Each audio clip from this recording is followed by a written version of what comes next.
Yo la famille, alors une petite vidéo improvisée pour remercier mon grand pote Carlos. Alors c'est un super grand pote virtuel pour le moment. Franchement très content et surpris de la petite vidéo qui m'a faite chez lui en plus. Franchement voilà, parce que bon, le pauvre avec son Niken, à part s'il le transforme en scooter des neiges, malheureusement apparemment chez lui ça neige grave. Et il doit être d'ailleurs un peu frustré de ne pas pouvoir nous faire des petites vidéos et aller se balader et sortir un petit peu son monstre. Mais tout ça pour dire que voilà, c'est vraiment un ami virtuel et j'ai hâte que ça devienne un ami réel, parce que le côté virtuel, les amis, c'est bien, c'est même génial. En ce moment, je réponds à tous les commentaires des gens qui m'envoient vraiment des choses hyper sympas, des commentaires vraiment qui font vraiment chaud au cœur, et je vous en remercie tous, parce que depuis tout simplement la vidéo avec Akram, je vous dis, c'est impressionnant ce qui m'arrive. C'est voilà, je suis sur un véritable petit nuage et j'ai envie de rester tout en haut et de pas redescendre pour le moment et de rester sur ce nuage le plus longtemps possible. Voilà, c'est juste magique. Franchement, c'est magique quand vous le vivez, c'est génial. Voilà. Après, moi, je crois vraiment au destin, et pour moi, rien n'arrive par hasard dans la vie. C'est une certitude.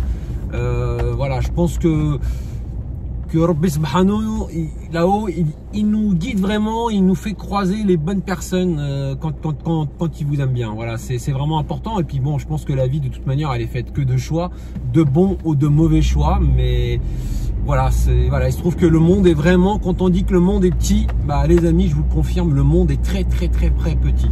Parce que Isma, devant mon auto, où Akram traîne là-bas régulièrement, il se trouve que Isma, c'est un ami que je connais à l'époque où j'étais vendeur déjà, et lui il est également vendeur chez Opel, et entre temps il a fait une très belle évolution. Mais voilà, toujours pour dire que voilà, le monde est petit, comme Polo que je connais depuis 20 ans, et il se trouve que c'est le cousin de Carlos. Non mais attendez, vous vous rendez compte, c'est le cousin de Carlos, et Polo, je le connais depuis 20 piges quoi. C'est juste incroyable. Et voilà, et toutes ces choses là font que on est obligé de croire à certaines choses. C'est franchement, en tous les cas, moi je crois énormément à ça. Voilà, puis je voulais vraiment le remercier. J'ai hâte de le rencontrer pour son événement fin mai, et j'espère vraiment qu'il va se faire, parce que voilà, j'espère que ça se fera. J'espère qu'il y aura des gens qui seront là. J'espère que cette petite famille de vlogueurs sera là. Franchement, ça me ferait vraiment plaisir. Je pense d'abord à DSP. Alors DSP, c'est DSPEE 999, parce que quand je le dis un peu vite, c'est vrai que ça fait un peu DSP. Boss Offroad, il y a Bébert Bopper. Bon, je pense avec ce qui lui arrive en ce moment, il faut d'abord qu'il s'occupe de sa petite santé, et c'est ce qu'il y a de plus important, mon Bébert. Le reste suivra après, tu reviendras beaucoup plus fort. Donc pour le moment, prends bien soin de toi. Voilà, fais une petite pause, regarde nos vidéos en attendant, et on va te donner de la force à travers l'écran. Et puis tu reviendras vraiment fort, et je suis sûr que tu nous feras des belles petites vidéos, et continuer à nous faire visiter ta belle région, la Bourgogne.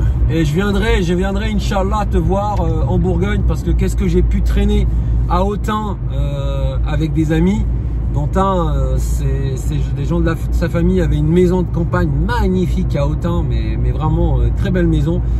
J'en parlerai d'ailleurs dans une vidéo. Voilà, donc j'avais dit quoi, la vache qui roule, s'ils pouvaient venir, ça serait aussi sympa. Après, il y en a qui sont dans la région parisienne, ça sera plus facile pour eux, comme Milmeka.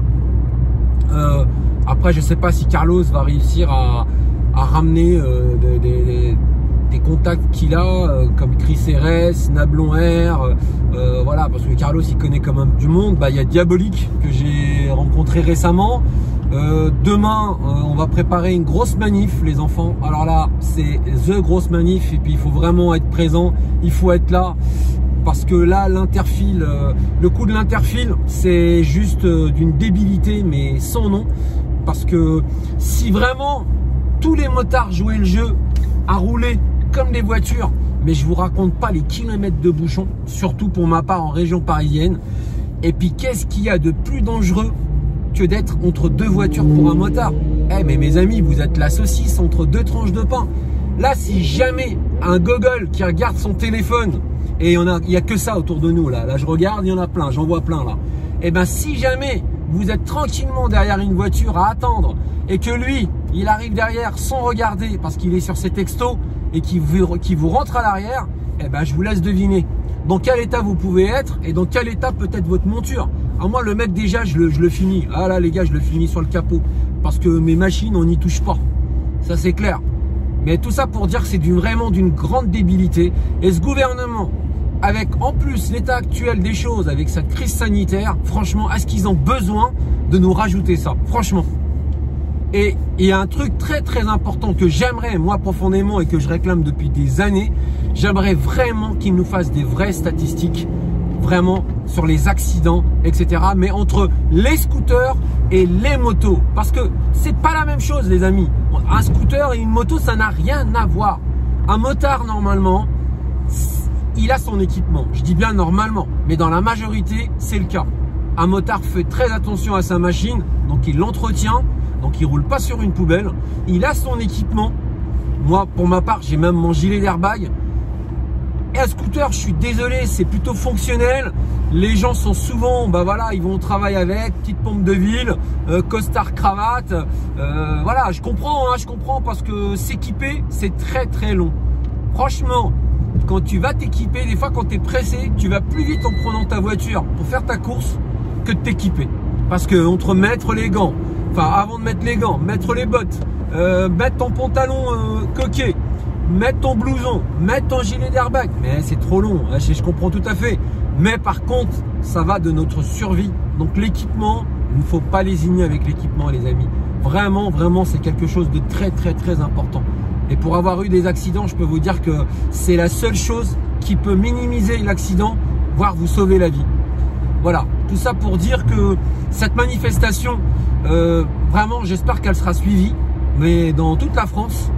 Parce que là, la Fédération des motards en colère, effectivement, organise ça.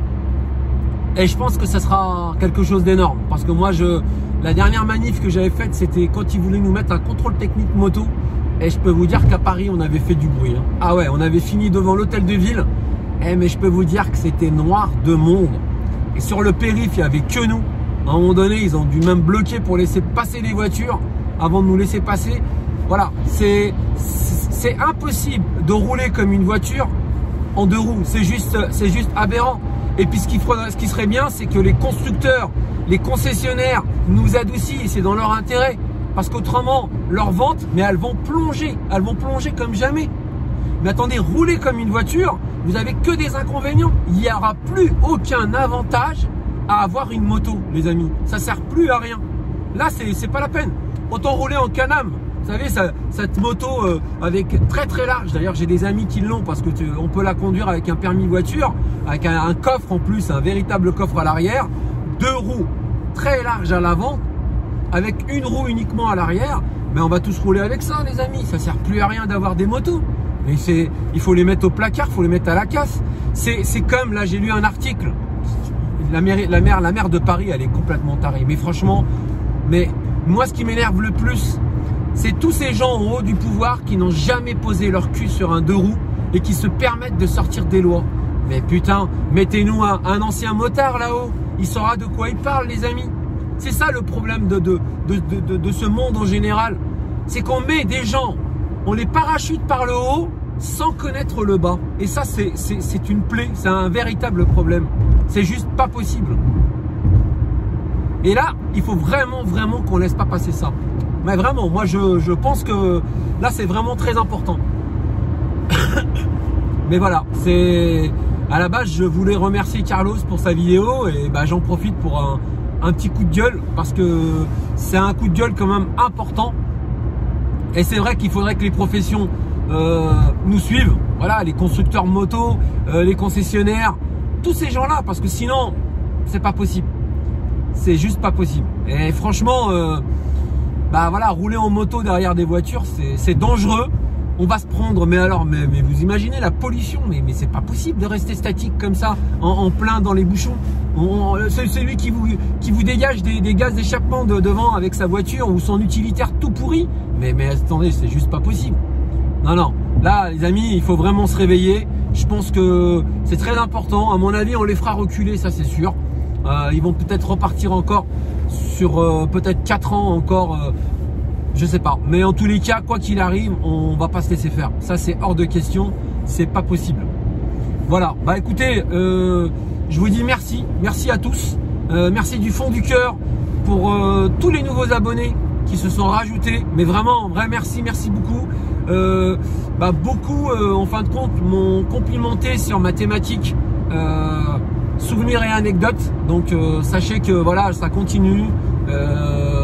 Là, on est le 5 février, donc il y a un épisode qui sort demain, le 6. Mais bon, de toute manière, cette vidéo, je vais voir quand est-ce que je vais la poster. Mais ça se trouve, ça sera déjà passé. Mais voilà, cette thématique me tient à cœur parce que je parle de ma vie, de mon vécu, des gens importants qui m'ont apporté des choses dans ma vie. Comme mon oncle, voilà, comme bien sûr mon père, qui est le plus bel exemple pour moi dans ma vie, mes grands-parents, voilà, cette double culture entre mon pays d'origine, l'Algérie, et la France, entre ma région, la Kabylie, et puis la région parisienne. Voilà, je trouve que c'est quelque chose qui vraiment me tient à cœur et que j'ai envie de partager avec vous. Et j'espère que ça vous plaira, voilà, tout simplement. Écoutez, merci, grand V à tous. Solidarité motarde, on se laisse pas faire. Là, il faut vraiment y aller, les gars. Allez, gros V à tous. Salut, salam, ciao.